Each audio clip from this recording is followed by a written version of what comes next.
Can everybody hear me okay? I guess so. Oh, wow, got real quiet, so everybody's expecting. It's really tough to welcome you to your own hometown, but wanted to thank everybody for coming here. I'm gonna hold this out a little bit more. I'm sure I can project my voice. Dave, I'll put that out there. So my name is Jason Ayotte. I'm the project manager for New Hampshire DOT. To my left, I have Dave McNamara, so we'll be doing most of the presentation. Let's see, I only got two hands, Dave.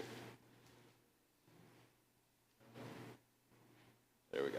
All right. A few other people that are here supporting us. We have Hans Weber. He's in the back. He is responsible from New Hampshire DOT's perspective regarding all the technical. And then, unfortunately, Rebecca Martin, my environmental project manager, our environmental lead, was unable to make it because she had a sick family tonight. So I'm going to cover her portions of the cultural resources that we've been updating. Again, Dave McNamara works for Stantec, who I'm sure many of you know, and he's the project manager. Jerry Fortin, to his left, has been around the block for many, many years with the town. And he's here supported also by Tyler Gagnon, which I think is who's in the back. So just a quick explanation of why we're here tonight. And there's a lot of different handouts, and I think probably the most important one is the one that Mr. Deshays and Ms. Murray have, which is the example of the Warren article. And I hope that you have a chance to review it and look at it. But really, there's no decisions that we're looking to make tonight. We're looking to give you the information that you need to support your decision at the town meeting on March 18th, if I have the correct date, and I'm sorry if I don't. Again, this is just to explain, I'm sorry? March 11th, I apologize. And so again, we're just here to give the information. I truly think that most of the town supports the majority of the improvements, and I know that we've got a couple hot spots that we'll talk to. We've had some great concerns, honestly. At this point in the preliminary design, there's not, we don't necessarily solve everything. We just really try to understand what the maximum envelope of what we could potentially impact so that we can walk through, all the potential impacts. So that's what we've been focused on, but we understand that between the trees within the corridor as well as the utility poles, there was some concerns, so we've tried, and Dave's going to explain a little bit later what we've tried to do to improve that to minimize the impact, because that's what we heard. So all of the information and tonight's presentation as well will be available on our project website, and many of the other presentations. And I'm not sure if this is live tonight. However, if it's recorded, we'll be able to post that as well. So our plan today is, again, walk through a little bit of the history, a lot of the public involvement in some of those key areas of why we came up with what we did. Dave's going to walk through many of the updates that I think you would be interested in regarding stormwater, traffic control, which is how we move vehicles back and forth, or vehicles and pedestrians back and forth to be able to build the roadway.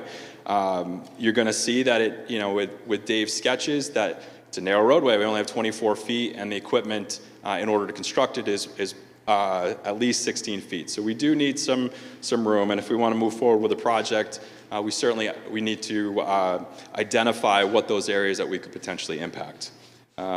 Dave's going to talk about the areas of the project that we believe that most of the people in the town support, and as well as the intersections. We'll close out with that so that at least we leave you with the information that you want, and we'll certainly open it up for questions and discussions afterwards. So there is a tremendous amount of history with this project, and I actually learned something new this week. I've been on the project since 2019. And I honestly did not know that there was the previous project, the 13954, that the town had in advance, and I learned a little bit about it. I don't know when it went into the 10-year plan, but what I can tell you is that it was originally programmed in 2012 to do essentially the same thing that we started out originally with, from the Alton Town line all the way through to Pickering Corner. Like many of the projects that were in the 10-year plan that had not started design, they were removed from the 10-year plan because prior to 2009, we did not have a fiscally constrained 10-year plan. When legislation was passed to fiscally constrain and make sure that we met our budgets, we had to remove many of the projects. And I honestly, I have probably 3 or 4 projects that are in the same boat that Wolfboro. Fortunately for Wolfboro, you were able to advocate and be able to bring it into the 10-year plan in 2015. So Lakes Region was able to make that a priority project. 2015, you added construction, and then 2 years later, you followed up with enough money for the engineering and the right-of-way phases. And we certainly, if people have questions at the end, I can talk about what those mean. Concurrently, or really prior to entering the 10-year plan, the town invested their own money to really provide the vision to the DOT as far as what you would like. That started in 2010 with some forums, and it ended in 2017 following some options and considerations, and ultimately the town sent my predecessor a letter that basically explained kind of what they would like to see. In 2019, we had enough money to be able to start engineering. That's when we met with the town initially. One of the first steps in any project that the department takes on is understanding how much this could be. So many of you remember this is Alton all the way up through to the Center Street intersection. And when we performed that initial estimate, it was more than twice what we actually had programmed in the 10-year plan. Originally in the 10-year plan, we only had $7.5 million for the entire corridor. So we approached the town with the idea that we only have so much money. We're not able to add or at least complete the entire segment, so what would you like us to focus on? And the two highest priorities within the corridor study, and that was pretty consistent with the town staff at the time, was really from McManus all the way through. So what we chose to do is we ended up enlarging our study area a little bit longer. You'll kind of see most of the plans go all the way down to Cross Road for the most part, so that if things changed and we had the opportunity to projects fall out or we had more money, then at least we had done the documentation needed that Federal Highway would support those additional. I'm not saying that that is possible. What I can say is in 2021, we received some additional money. And as project managers, that's when I took over as project manager, we identified a number of projects that were underfunded, this one being one of them.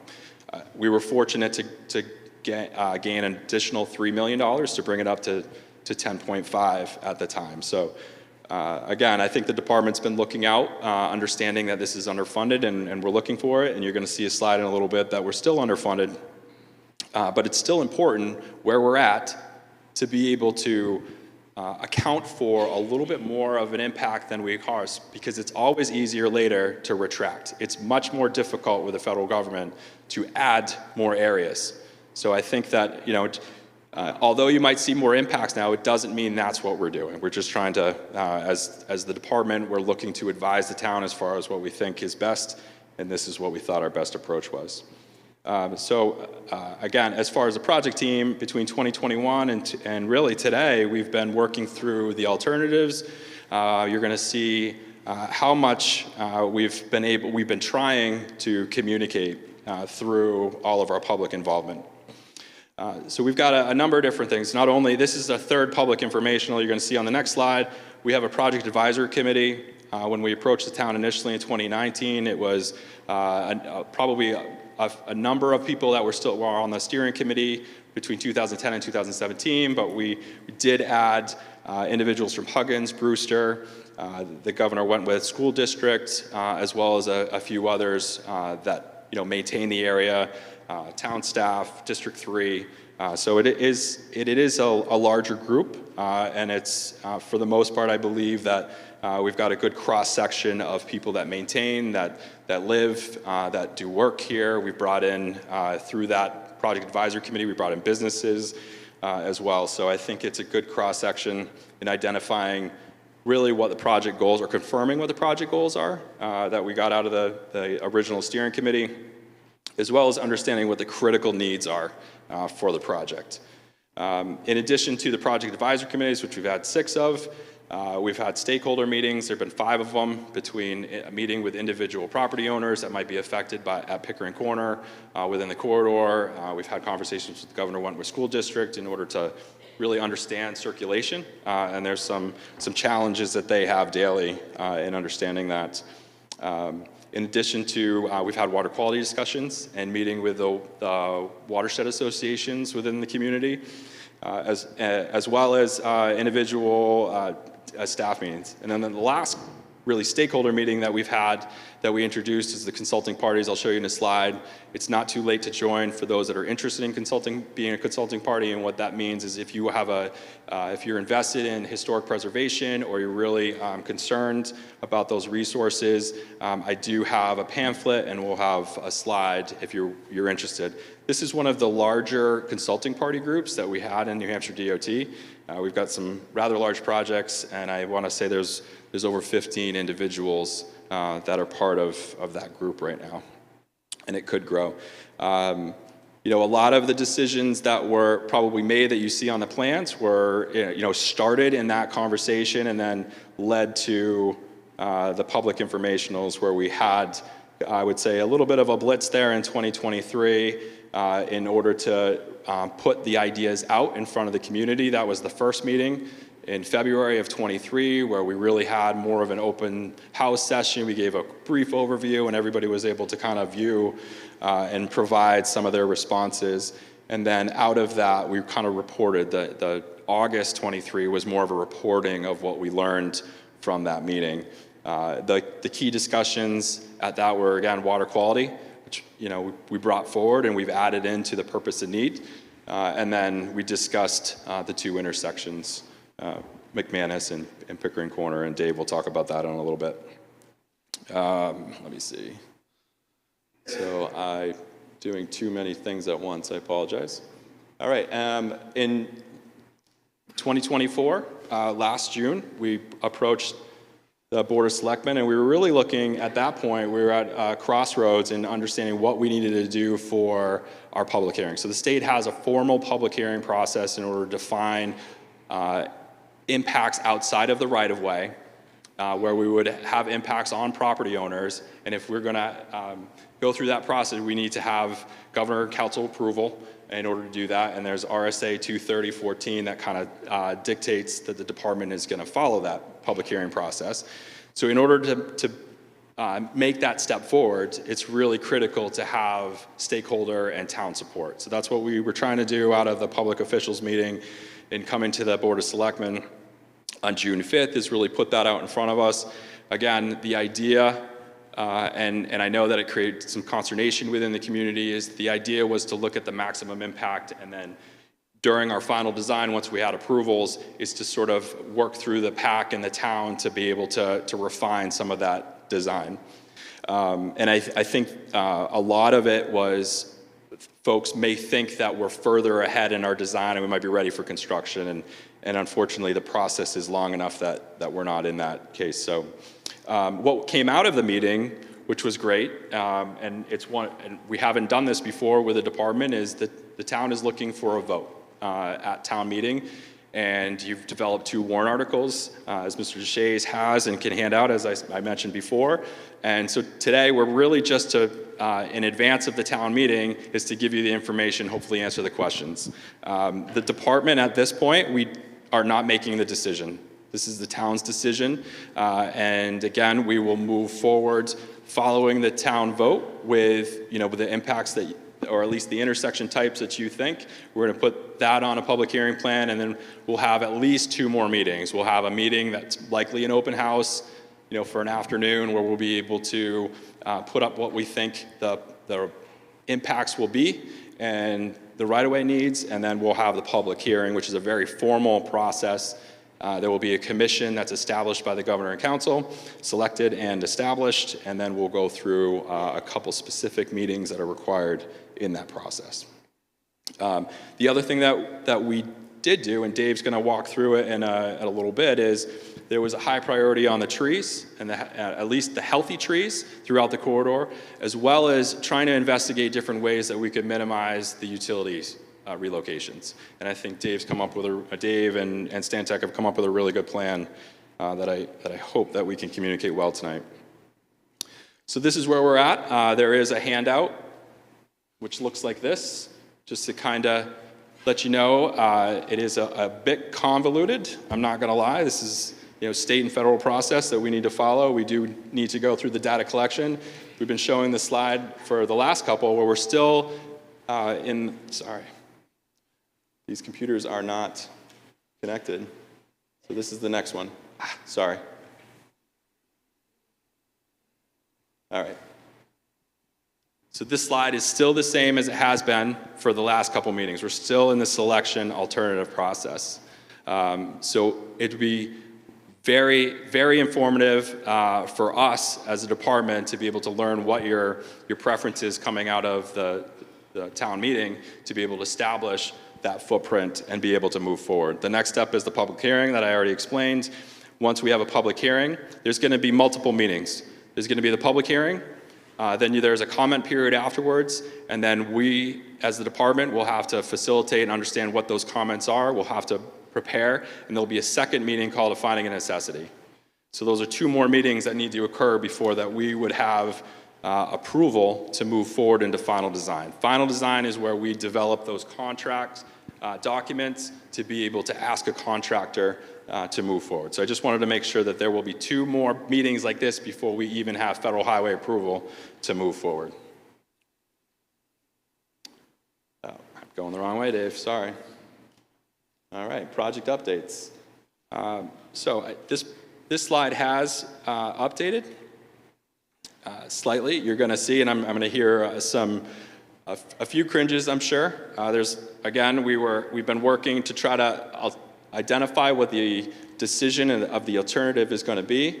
We still have to work through the Section 106 process, and I will get a quick update. That typically takes over a year, especially with the large number, and I'm going to explain it in a second, but originally when we stepped into the project, we had identified over 50 properties that could potentially be eligible under the Section 106 process.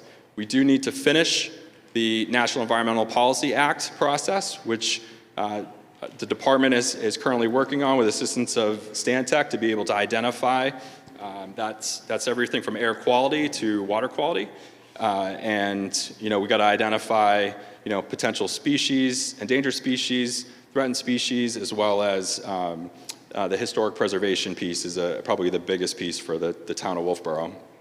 The public hearing, it will take over a year. It's just part of the process, and that's sort of what we need to do. It usually takes us 3 months for the approvals with governor and council.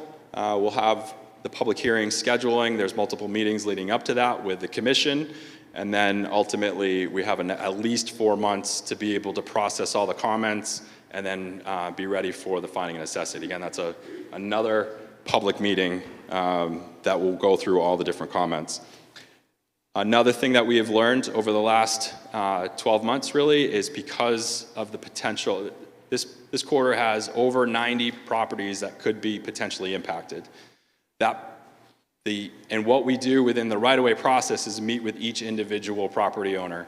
And that could potentially take up to 4 years in order to meet and determine what type of impact it is. That impact could be temporary, and it's still the same process if it's a short-term impact or if it's a permanent impact, like some of the water quality basins that we're expecting. It might be even longer, especially where we have some condominium or we've got HOAs within the area that we might be impacting. So again, I wanted to bring that. So we need NEPA, or National Environmental Policy Act, approved. We need federal highway approval. We need the right-of-way, all approved and purchased. And then we also need to do the utility relocations, which Dave will walk through a few of them, but there's more than just Wolfboro Electric within that. And so we anticipate that just walking through the utility relocation design, understanding what the impacts are, could be a year.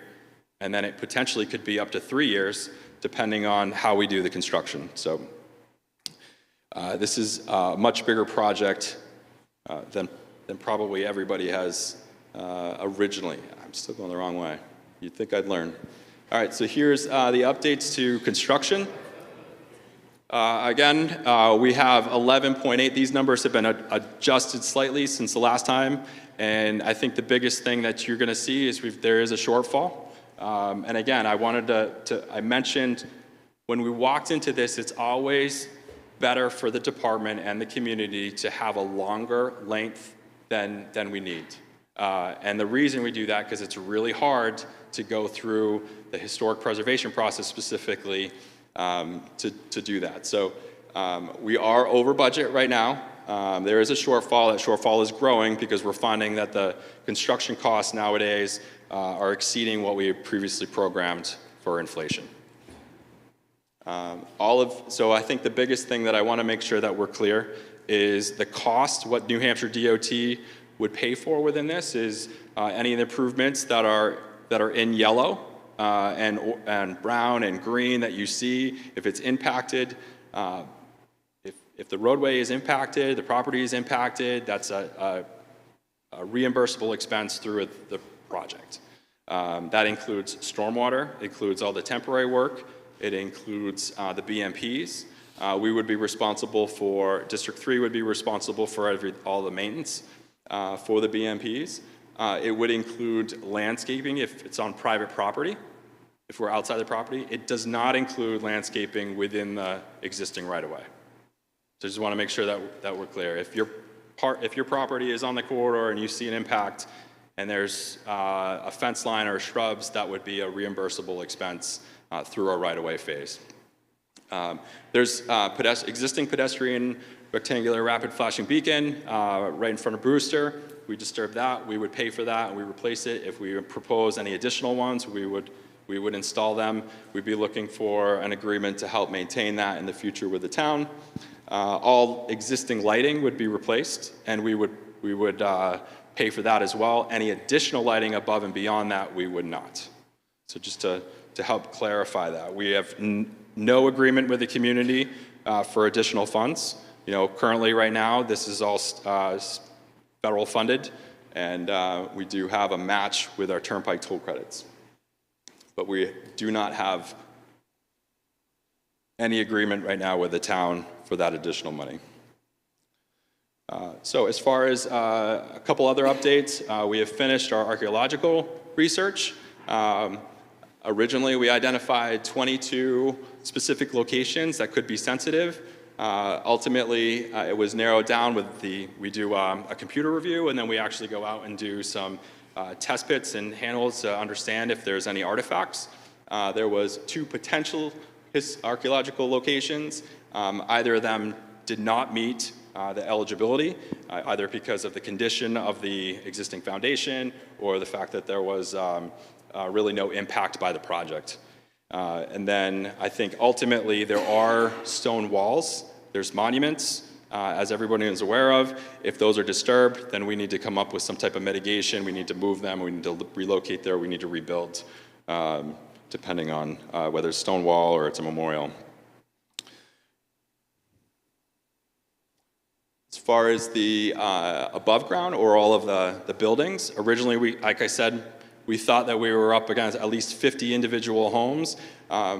It turns out that 10 are eligible properties under the National Historic Preservation Act. There's the downtown Wolfboro Historic District that is within the project impacts. And the Brewster Historic District is still in review with Division of Historic Resources. We should find that out within the next 3 to 4 weeks. What that means is the next step for us is once we have really an understanding of what we'll be doing at Pickering Corner and McManus, we'll be taking all of the impacts that we have, and then we'll have to look at what the potential visual impact will be, as well as what the direct actual impact will be, and then we'll have to review those with the consulting parties. So another reason to be a consulting party if you're really interested, and we'll also have to work with the State Historic Preservation Officer at Division of Historic Resources. And then, so after the review, what we expect in May, there likely will be additional conversations about what the potential mitigation for some of those impacts. If it was, for instance, a tree that had significance to that property, we might have to replace it. We've also talked about walking monuments and plaques within the community as ways. So there's been several different ideas tossed around, but ultimately it will be part of that consulting party group, and as well as the State Historic Preservation Officer, that all are able to get together and sort of determine what the mitigation should be. That will be likely between July and December as we move forward of this year. All right, and so this is my last slide. This is the Section 106, and I do have a pamphlet, so if you're really interested in being a consulting party, it doesn't necessarily mean that you are changing anything, but it certainly gives you an opportunity to meet with the Cultural Resource Program and the group that's part of determining what the next steps are for mitigation are. So if you are interested, there's a number of people in this room that are part of it. And I think that it will give you some pretty good access to some of the decision making that's happening from the Division of Historic Resources side. And with that, I'm going to turn it over to Dave, and thank you. Thank you, Jason. So I'm going to walk through a few other items, as Jason mentioned. We'll start here with stormwater. So the big thing with stormwater is about 75% of the road is going to be treated. That is, there's no treatment out here today. So there's really three kind of key drain areas that I'll walk through that where we're going to see treatment that doesn't exist today. So the first one is kind of the southern end. Basically, as you probably know, there's a high point in the road right in front of the high school. So everything from that high point back down towards Pleasant Valley is flowing down that way. You can see here, this area, the full width of that pavement would be captured and brought down to a new pond in kind of that triangle area between Pleasant Valley and South Main Street. That pond would then be outletted. It would work its way down towards Crossroad and eventually into Rust Pond. So it would create a treatment area down at that southern end of the project, if you will. So the second area is probably the biggest area, and it runs from the high school down towards Cove's End, past the golf course. So we'd be able to pick up all of that pavement area in there. So the intent would be we'd be curbed on both sides, so all of the water that falls within the pavement areas would be collected in underground systems. They'd be piped down. You can see the large BMP off to the edge of Cove's End Road, which would be able to handle and treat all the water within that area. And then as we continue up the road towards the north, this third drainage area kind of runs through the center part of this stretch of the corridor.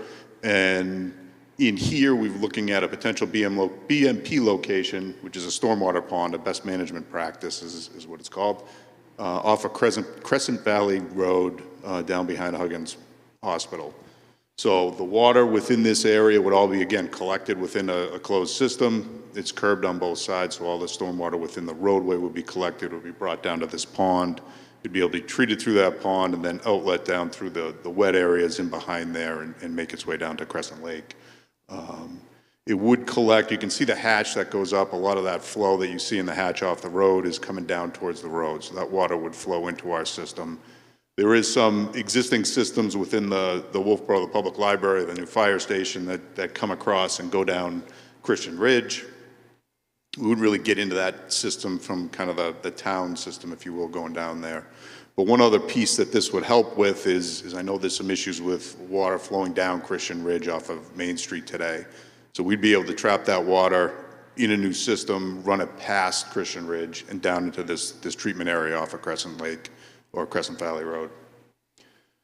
So that really picks up so all of the pavement from really the southern end of the project, the Pleasant Valley end of the project, up through Crescent Lake Ave here, that would get treated, that would be collected and cleaned up. So there is no treatment out there today, so you would see a pretty good increase in terms of the amount of treatment. The next piece of it, where we don't really have a lot of real estate, we don't really have a good place to put any further BMPs, any further stormwater treatment. As we approach Pickering Corner, basically what the intent there would be is that water would be collected through a closed system similar to what's out there today. It would be run into an existing closed system that runs down past Center Street down and outlets into underneath the bridge into the river there. So what you can see, the one thing is there is going to be some additional pavement. Basically, we're widening the road. We're looking to add 3 feet of shoulder on each side of the road. So there is some additional pavement that's being added to the project as part of that. So in order to make sure that the water that we're bringing down into the town system past Center Street is the same amount of water, we'd come back, and you can see the green extending a little bit past Crescent Lake Ave. So really, we'd come down past that a little ways, capture really the delta, the change in pavement from beyond that, and bring that back towards Crescent Lake and into that pond. So that way, at least anything that we're putting into the existing systems, the existing outfalls beyond our project limits, we'd be able to match the flows. So it wouldn't be over capacity in any of the existing systems through there.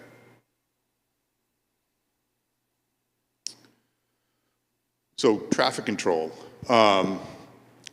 This is where we've been looking at a few different options. As we looked at early on, I think in past meetings we've talked about trying to maintain 2 lanes of traffic through the corridor.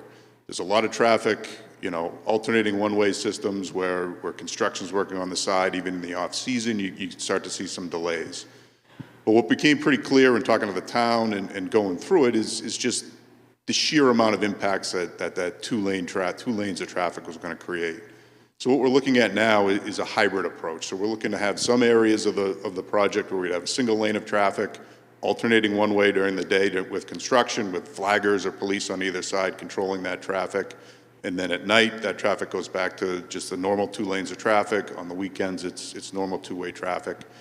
And then in other sections, that's where we look at saying, okay, these are areas where we have some room. Maybe we can expand out, add that second lane, and maintain 2 lanes of traffic throughout a construction phase within a certain area. So most of this is in response to some of the town's concerns. We're trying to balance the impacts as well as the duration of the project. It's going to be a lengthy project. It's going to be time-consuming. There's a lot of utility work. There's a lot of road work. There's a lot of different things going on. So we're trying to balance all of the different competing factors there.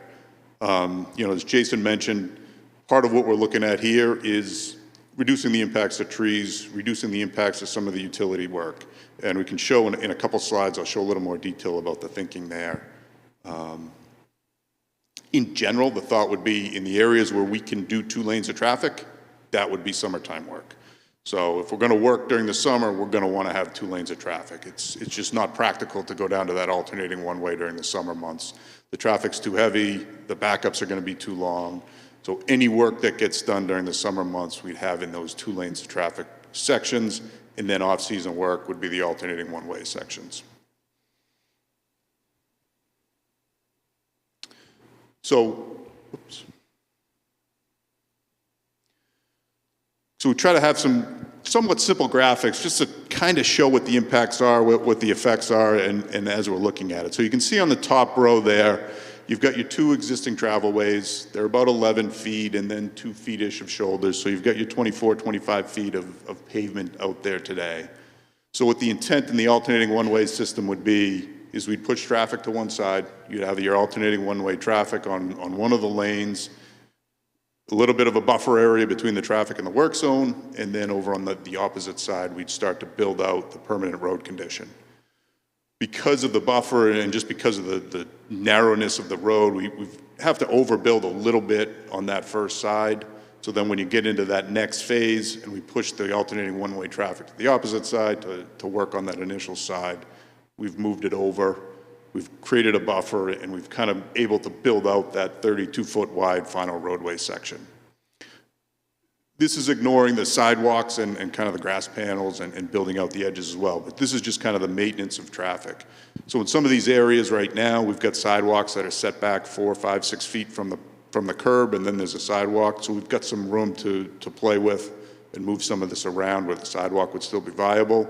There's other areas where potentially with the sidewalks, we might have to close one side of the sidewalk for a stretch, cross people over and use the opposite side of the road sidewalk. The downside to the alternating one-way is just the traffic. You've got to sit on one side and wait for the other direction to clear, and then you'll go through. And there's ways to control that a little bit in terms of how big do we make the work zone, how long does that alternating one-way setup last. So the continuous two-way, you can see gets a little bit wider just on the screen. It's a little bit harder to fit it and be able to read it. But basically, it's a similar concept. You know, we have the two-way traffic, kind of leave it essentially where it is. Maybe we slide it towards one side a little bit, and then we start building out on one of the sides. So once we've kind of built out the rest of that road to the left, in this case, we can move the 2 lanes of traffic over and then start building over on the right side here. One more flip in order to finish out and kind of build that final condition, and you end up with that 32-foot wide final roadway section. So obviously, to maintain those 2 lanes of traffic, maintain a construction area, maintain a safe buffer between the construction and the work, it's a lot wider. The impacts are obviously going to extend out much further, but it allows the traffic to flow better. It's a more normal flow of traffic during construction. And in this case, the other advantage here is once you build that widened road, your 2-way traffic will stay on it. Whereas in the alternating 1-way situation, the contractor's basically got to kind of stop a little bit early, get it set up so at night you can let traffic go on either side. So he's got to fill in anything that he's been digging. He's got to bring up the construction area, make that passable on a nightly basis. So you lose a little bit of efficiency during that construction window. And so in this case, what we're kind of trying to do and just looking up and down, you can just see, the bottom, these are the same graphics from the previous 2 slides, just on top of each other. You can just see that extra width. So it just kind of highlights, in the alternating 1-way system, you kind of need at least that 35 feet by the time you've built everything out. Whereas to maintain 2 lanes of traffic, you're 55, 56 feet wide.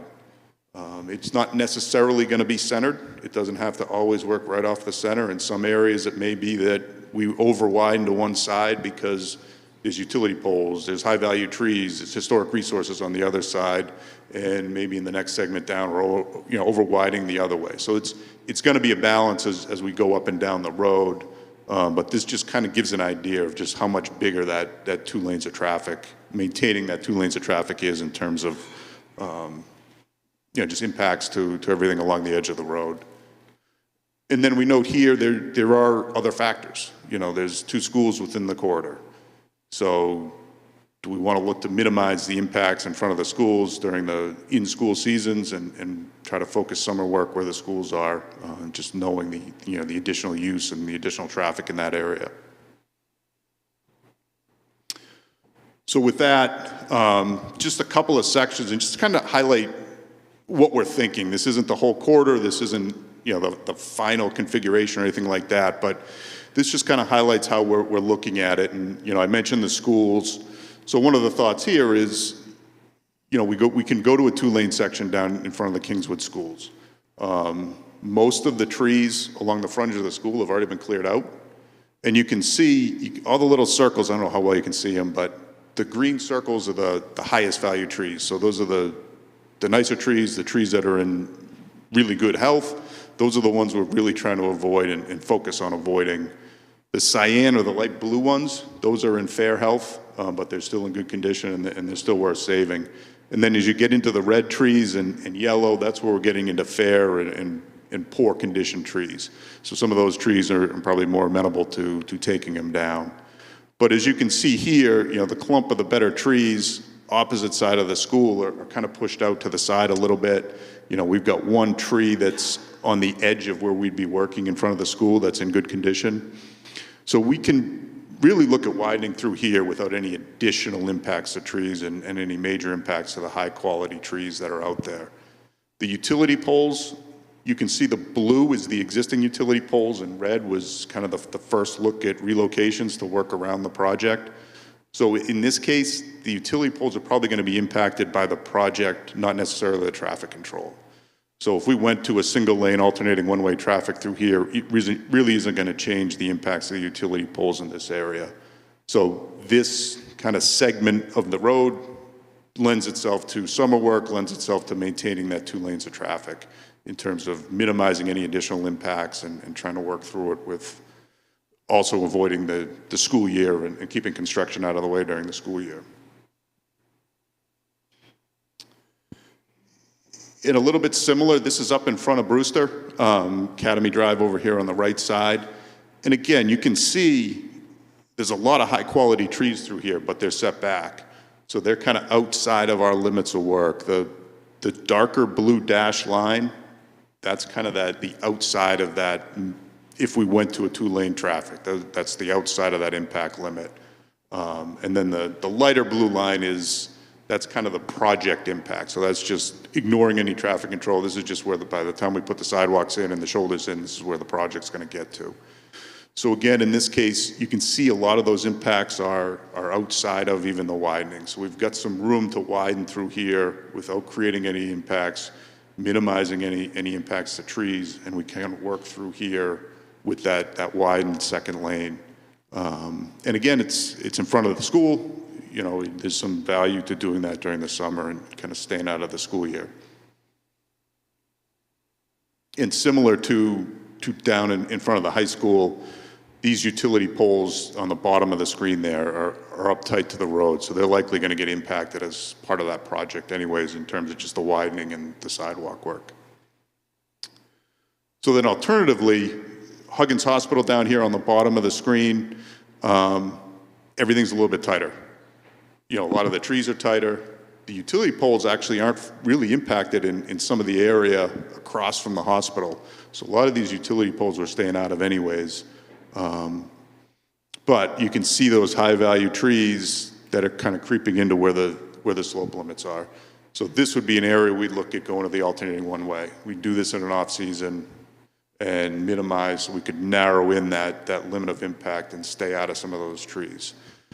So this is really kind of, as we go through the corridor and we start to work through what those impacts are going to be, this is kind of the thought process and just looking at the different segments.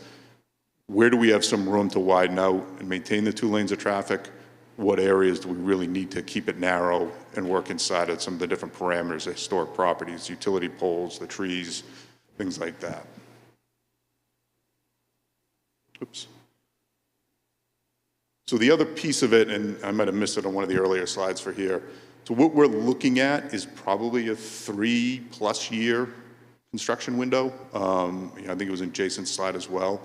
But as we've kind of broken it out and we're looking at 10 groups of work, if you will, 10 segments. So you're kind of thinking there's a spring segment, a summer segment, and a fall segment. You know, so as we look at kind of viable amounts of work that we can get done in say a 3-ish month window for each of those, we're looking at that 10 of them. So it's kind of, if you start in the spring, it's going to wrap around to another spring, or if it starts in the fall, you know, it would wrap through into that 4th year almost. So it's a little bit over a 3-year construction window is what we're expecting.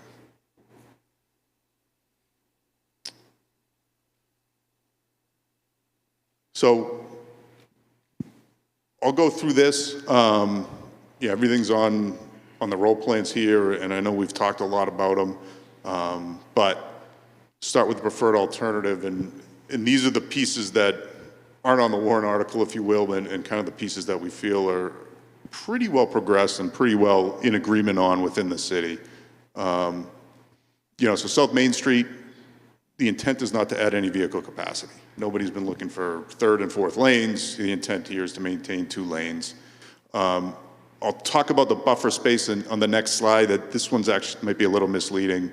The intent is to reconstruct the sidewalk. There's lots of sections of the sidewalk that sit below the road. Drainage comes off the road, gets onto the sidewalk, freezes, and makes it unusable, basically. So this whole corridor would have new curbing. The sidewalks would sit behind curbing up above the road. So all the stormwater would be collected within those curbed areas within the road. The sidewalks would drain down in towards the road. You know, so they'd be much more usable, and the maintenance headache would certainly go away. Promote safer pedestrian crossings. So that's been a topic as we've gone through. We've highlighted a few areas where potentially RFBs would go in. The intersections certainly improve pedestrian crossings at the main intersections as well. And then a big piece of it is we're looking at taking out that concrete slab, which should improve the maintenance, the long-term maintenance, you know, the ability to pave it and maintain it and not get those bumps and not get those concrete cracks, you know, shortly after any sort of pavement maintenance goes on.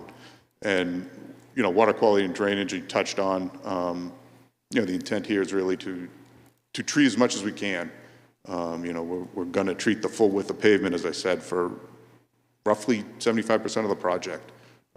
So we'll be able to pick up a lot of pavement that is currently just flowing right into various lakes and water bodies in the area.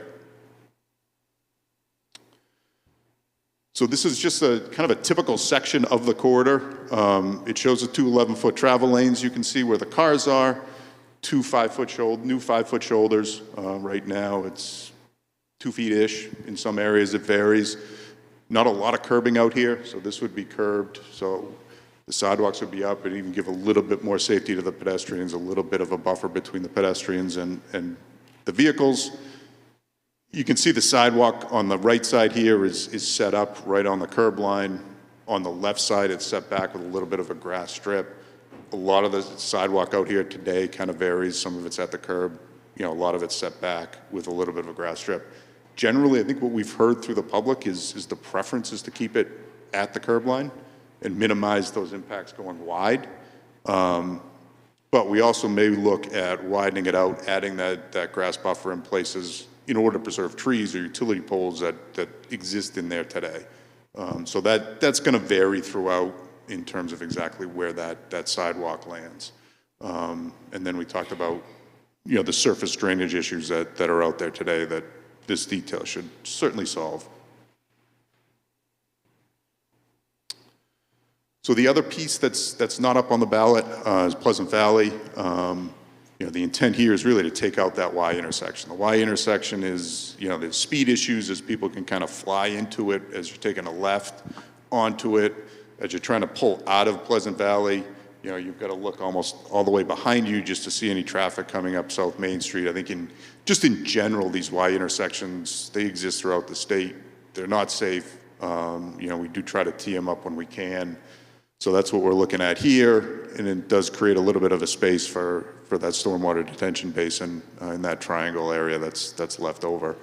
The driveways, we've shown a couple different configurations on the driveways. They may be different on some of these plans. We'd certainly be working with the property owners in the town into the best ways to connect those longer driveways with some of those properties that are near the end of Pleasant Valley, near the intersection. And in general, it's going to help improve safety. It is going to slow traffic. People aren't going to be able to kind of fly into that intersection anymore. You know, force people to slow down a little bit to make that left turn in particular. So we'll start getting into the two intersections. Basically, what we've looked at over there is the same thing here. You can't really see much on the screen here, but the corridor, other than the two intersections, on all of these plans is the same. You know, we've got the McManus intersection, the Pickering intersection, we've got the two different alternatives there, but the corridor in between and the Pleasant Valley side is the same in both of these. Doesn't really matter which intersection is chosen. It doesn't impact anything that we're doing on stormwater, on sidewalks, on curbing, on the 5-foot shoulders. And you can see in here, we talked about the pedestrian crossings, potential crossing locations with additional RFBs. With those little pedestrian symbols. So that was the compact roundabouts, and then here's the minimum build at those two intersections. And the other thing you can see on here is in red, that's that downtown historic district limit. Huggins Hospital is one of those potential historic resources, the Clark House, and I think Brewster as well, but it may be off the sheet in terms of where that H is.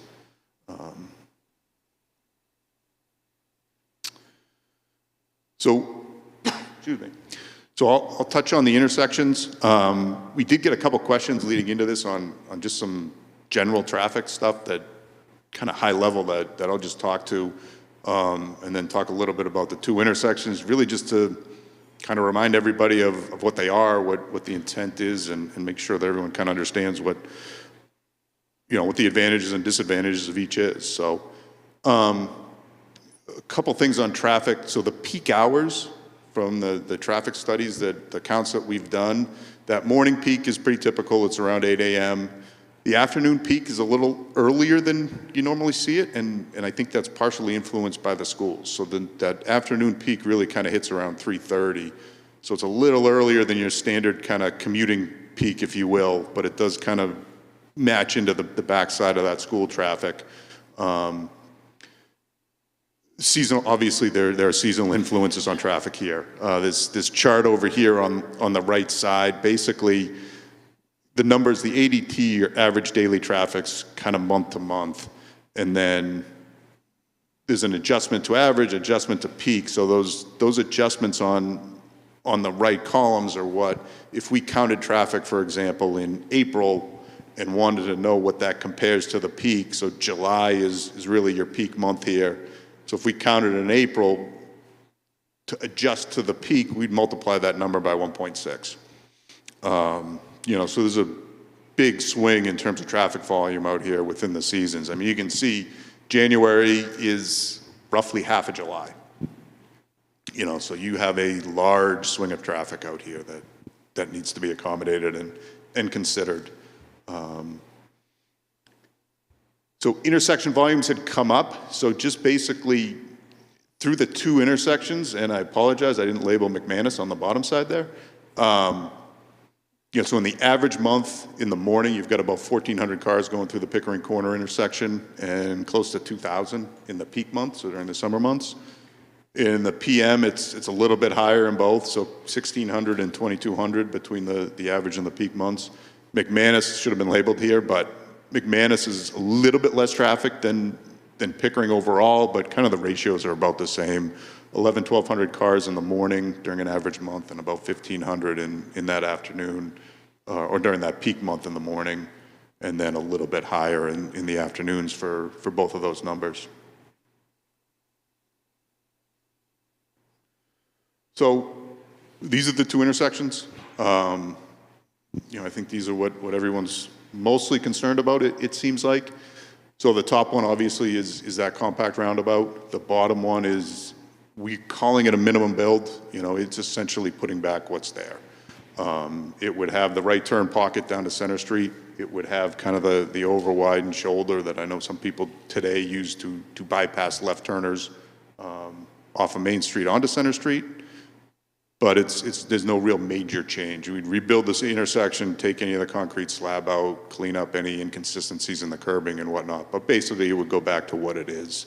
The compact roundabout it's a smaller roundabout than probably what you've typically seen and what you're used to. The main change of it is that center island. There is the landscaping piece that goes in the middle of the center island in most roundabouts in Laconia and Meredith. That doesn't exist.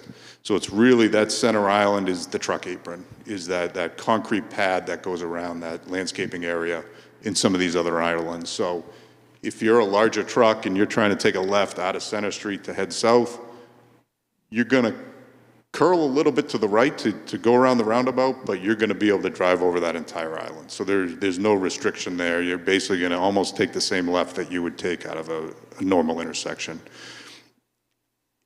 It'll be enough to dissuade people from, in a passenger vehicle, from driving straight over it, and so it'll add that benefit of kind of slowing people down and making them go around. But that's the intent of it. It's going to allow all the movements. You're just going to use that center island. So a few of the advantages to the roundabout, it does reduce travel lanes. We don't have to add some of those add the turn lane and the widened shoulder that you see in the minimum build. It does help with the pedestrian crossing. So you're crossing one lane of traffic at a time. You've got those refuge islands in the middle, so you don't have to deal with crossing multiple lanes of traffic. It actually expands the area in front of the two gas stations a little bit, so it does pull that sidewalk away from the gas station. So it does actually expand their footprint a little bit over what's out there today. In the off-peak conditions, it does improve traffic flow. You don't have to stop. You're kind of going through, you're yielding. It's a little more aesthetically pleasing. It's judgmental, I guess, but and it reduces speeds. Roundabouts tend to reduce speeds. So on the minimum build, it's the same lane configuration. There's no confusion. There's no worrying about people learning and figuring out how to drive the roundabouts.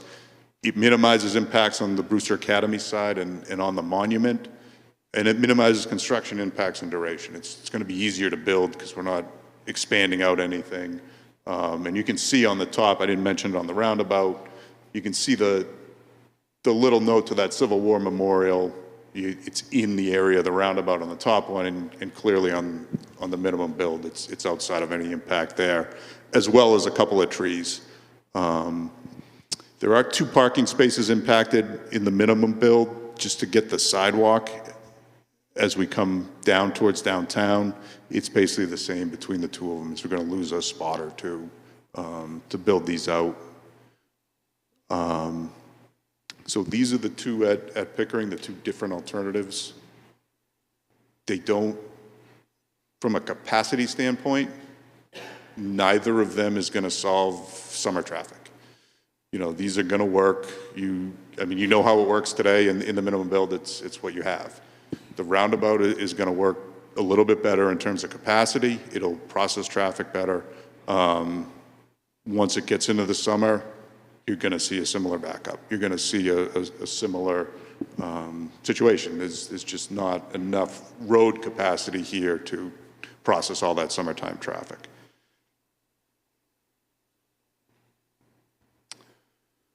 So similar discussion to McManus. The roundabout at McManus, we're showing a little bit bigger. We've got a little bit more room there, so we did expand that a little bit more than what the Pickering Corner one is. You know, the advantages on both are pretty similar. In McManus, obviously the memorial's not there, but it does go into the minimum build. It does minimize any sort of impacts to the quadrant properties, if you will, around the side of it. I think the roundabout's going to be a little easier to get in and out of the school, and it has the same pedestrian improvements because of those crossings. So, you know, not a lot of difference in terms of the advantages, disadvantages between Pickering and McManus, kind of a similar type situation. The one thing we should note is there's a small change on the school drive. We're going to slide that southern entrance kind of off the parking stall area and just move it up to that next one that you can see there. Doesn't really impact the intersection, but it does separate them a little bit regardless of which one is chosen.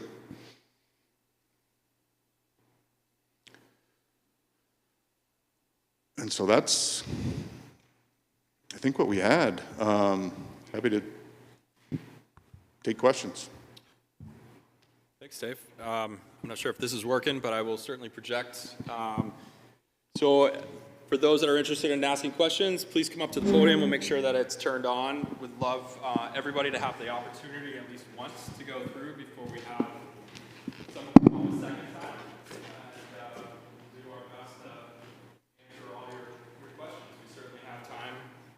And then if you want to leave, you're welcome to. And we're certainly staying till at least 8 o'clock to be able to make sure that everybody's questions are answered. Again, the idea here is it's your decision, it's your meeting as well. We're really here to provide you the information that you need in order to make your decision at town meeting. And I would say that we got Dave and we've got other engineers here as well. So if you don't feel comfortable coming up to the podium and want to stay a little bit later, by all means, we'll be here. So thank you. Hi. Could you put the picture up of the Pickering Corner? I have a couple questions. First of all, on the runoff. So I'm sorry, could I ask you to introduce yourself? Yes. And who you are and where you live? Nancy Hirschberg, Wolfboro. On the bottom one, the minimum build, as you're coming up from town, there's only one lane there if you were to turn left onto Center Street. Right now, it's kind of funky that we sort of go around cars. It's only going to be one lane, or are you going to build in a second turn for people turning? It would just be the single lane. So that you still have a little bit of that wider shoulder that exists today, so there will be some bypassability, but it would not be a defined through lane. So it would just be the single through left turn lane. Okay, because that's very dangerous right now. And the second question is, on the runoff and all the work you showed us about that, are you planning for increased rain events? Because we're planning on expecting larger rain events. Yeah, so some of the rainfall, the intensity charts that we use are being updated and continue to be updated. So that does get factored in as we look at different storm events. Okay, thank you.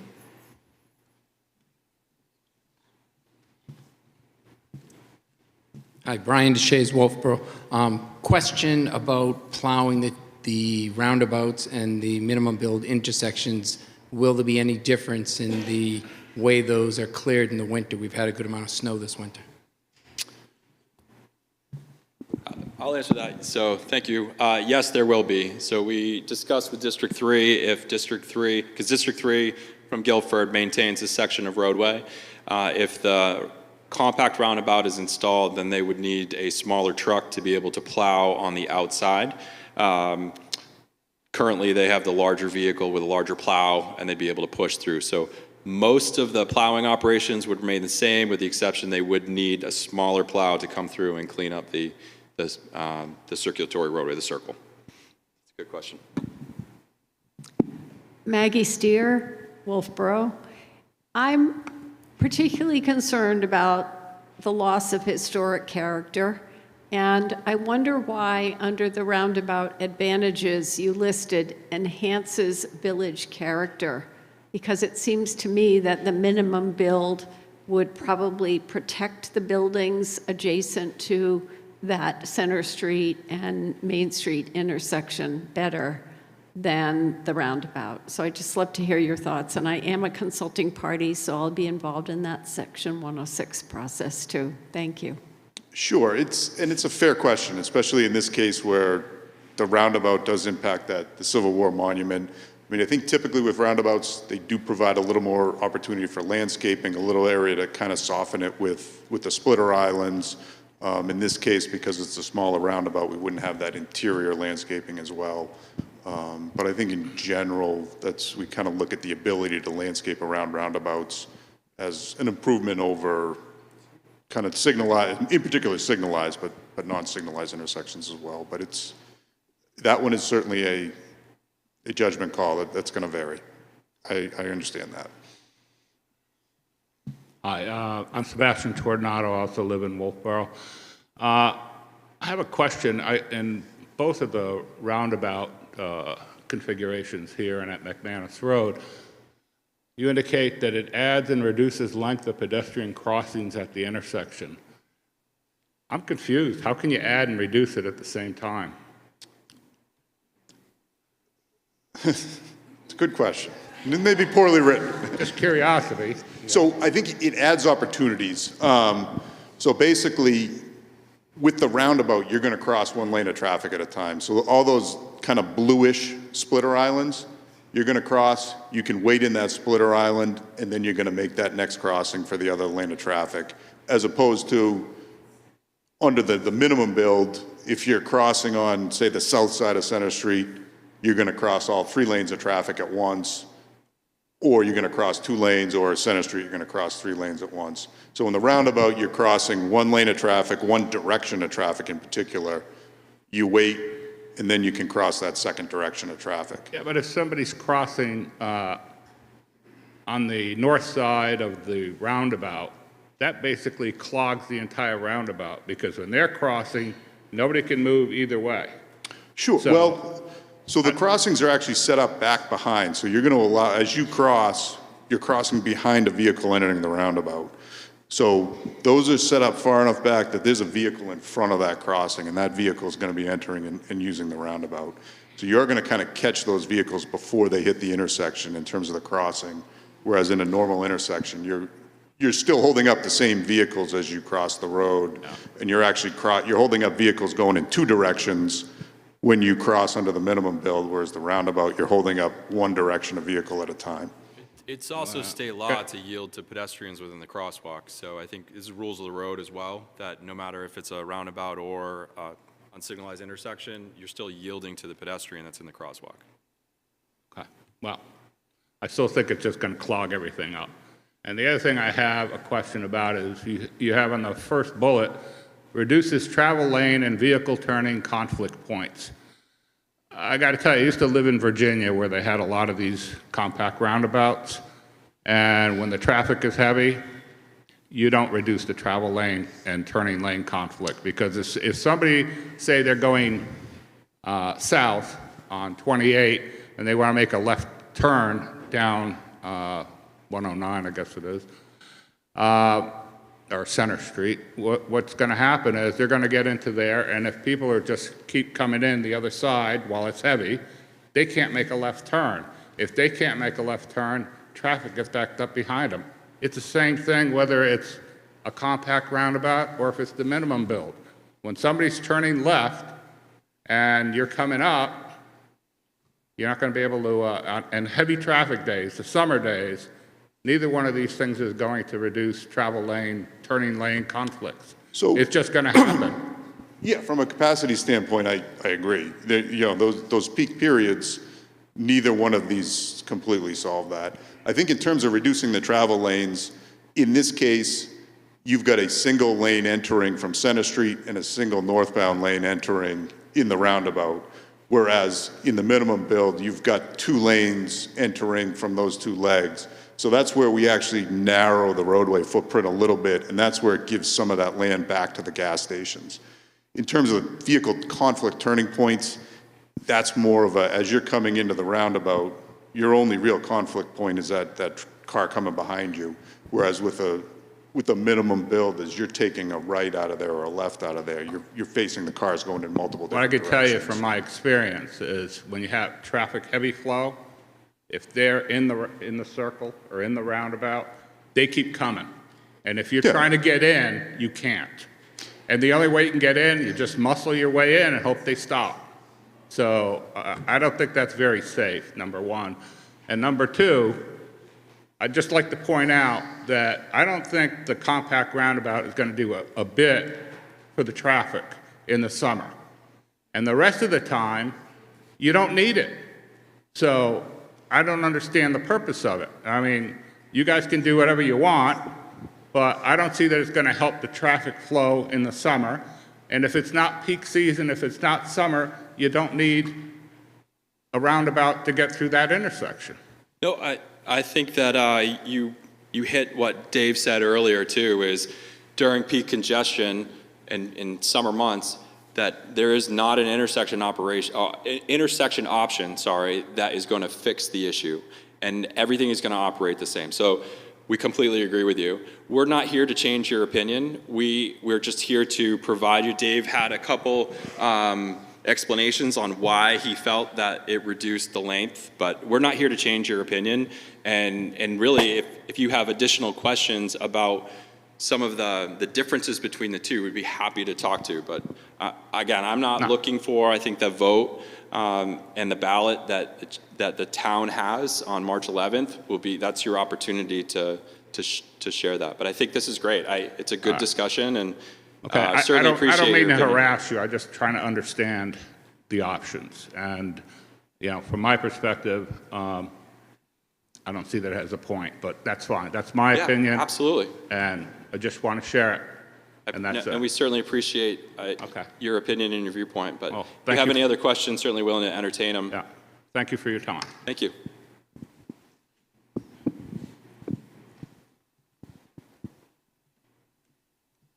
Kathy Fairman, I own the Wolfboro Trolley Company and also property here in Wolfboro.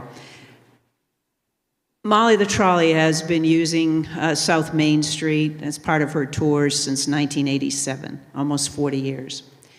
So she knows the road, and she's seen it at its best and at its very worst.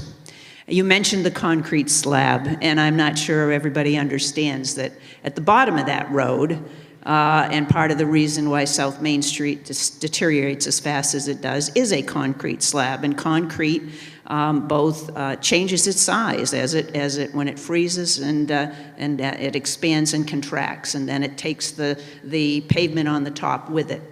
I think I mentioned to one of you gentlemen who answered some of my questions before we started the meeting, thank you, that the last time you did it, it lasted. And whether that has something to do with warmer temperatures that we've been having, and the roads haven't frozen over much in the last few, as much as they did.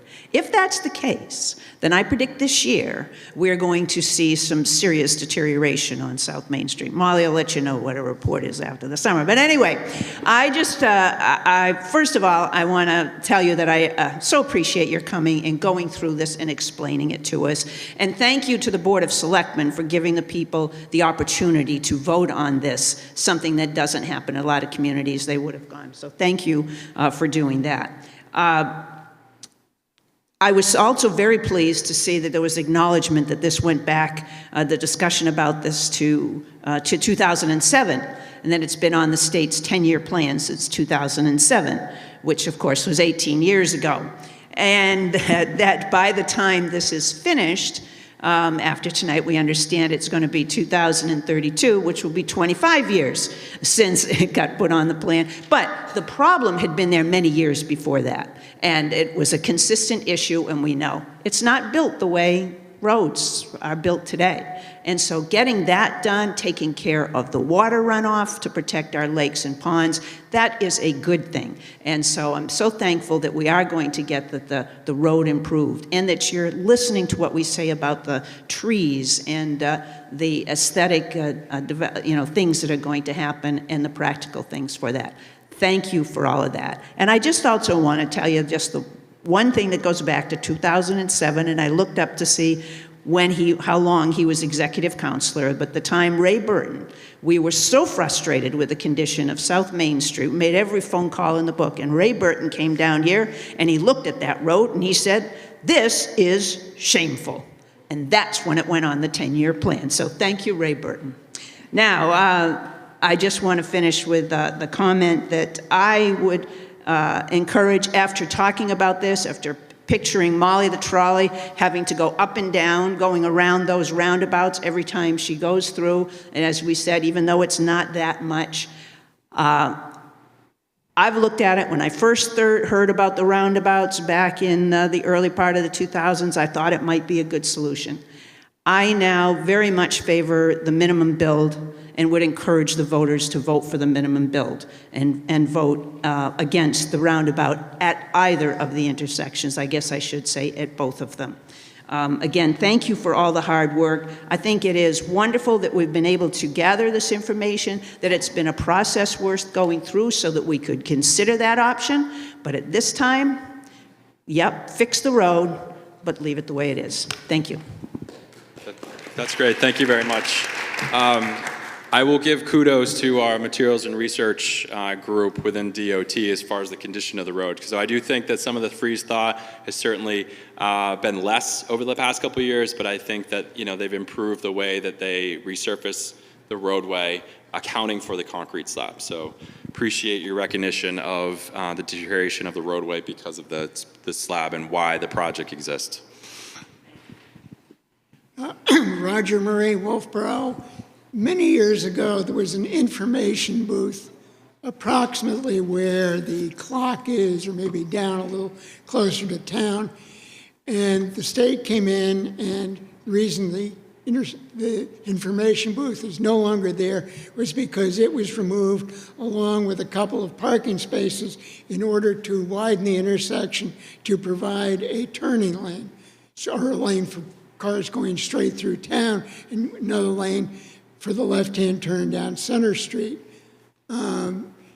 Most of its history, I think the intersection has been misaligned or misstriped, but I don't understand the purpose in eliminating that through lane headed out of town, because that was why it was reworked back then, and now you can, if you ignore the striping, proceed straight through and avoid more of a backup into the downtown.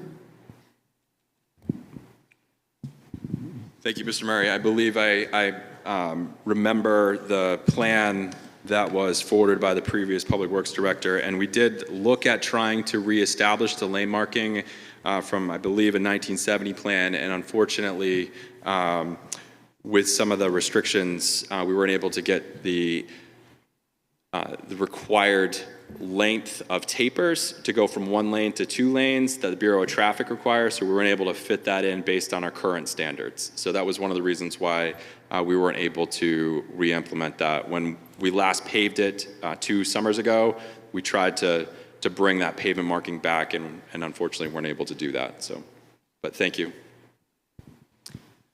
Hi, I'm TK Kennedy, and I live in Wolfboro. And some of the speakers who came up here before mentioned things like congestion and, cutting people off and doing this and that, trying to get around the rotary and trying to move around your traffic, especially in the summer when it really does get crowded here.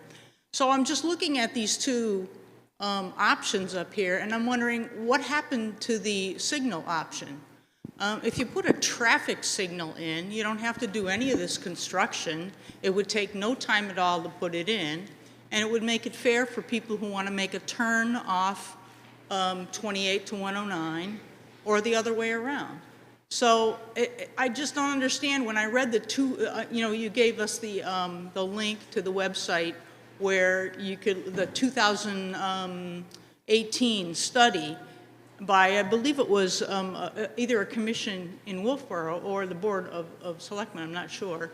But anyway, when they looked at all the alternatives, the roundabout, the refiguring or whatever, and then they said the signal isn't even a preferred option, but they never even gave a reason. So I think it's the best option, and it's not even listed, it's not even going to be on our warrant.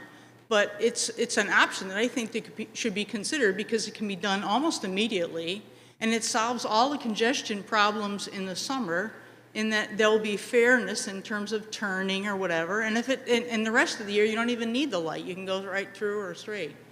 Anyway, just thoughts. So, yeah, I guess just a couple things on that.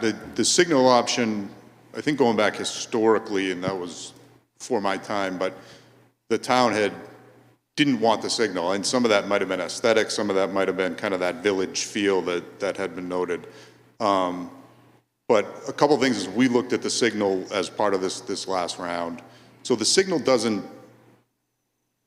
solve the summertime problems. The signal's still going to fail in the summer like the other alternatives. There just isn't enough lane capacity there for the signal to work. The other issue that we found with the signal is basically because you're putting the signal onto that minimum build configuration, so you can't really narrow it at all. So all that signal equipment's got to go behind the sidewalk. So what happens is the signal equipment ends up onto those gas station properties. So it actually, from an alternative standpoint, it increases the impacts of those gas stations, which one of the focuses for us was to try to minimize any impact on those corners. So when you put those big mast arm foundations, and the big mast arms are going to hang out with the signals, they're going to sit behind those sidewalks. So they would actually impact the gas station areas and reduce their usable space. So you're going to have a signal to. Is there a pointer on here? Oh, it works. So we've got to you'd end up with a signal probably in here. You'd have one signal on this side that would cover here, and then you'd have a signal in this gas station coming over here that would cover these lanes. We could probably get these lanes from over here from the Brewster side, but at least on one of these gas stations we would end up with that signal equipment sitting inside that the existing parking lot, kind of where they maneuver around in front of the station.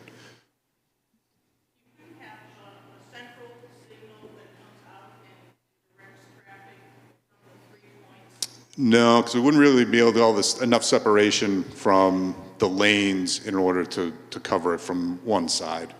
So you need X number of lights. So when you're a driver, you've got to have, I think, at least 2 heads from each lane, and they've got to be a certain distance away so that you can see them from the stop bar at certain heights. So we wouldn't be able to put them all on one side and cover all 3 approaches. So at least one of the gas stations would get impacted by that.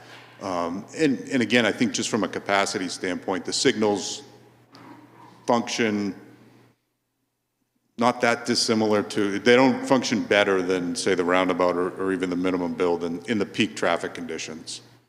You don't think it'd be more courteous than having trying to go around